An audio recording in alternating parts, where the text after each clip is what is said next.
হে কিতাবীগণ, খ্রিস্টান তথা ইহুদিগণ, তোমরা আল্লাহর পথে তাদেরকে বাধা দিচ্ছ কেন যারা ঈমান এনেছে?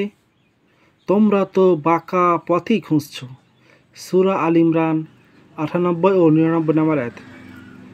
তুমি বলল, হে কিতাবীগণ, তোমরা আল্লাহর নিদর্শনগুলোকে অবিশ্বাস করছ কেন?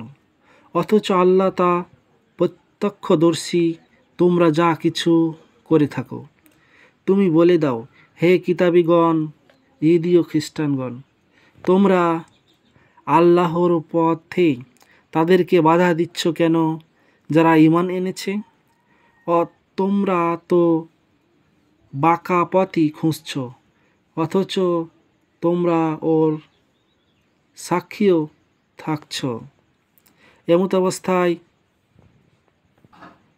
তোমরা যা করছো তা থেকে আল্লাহ মোটেই বেখবর নন।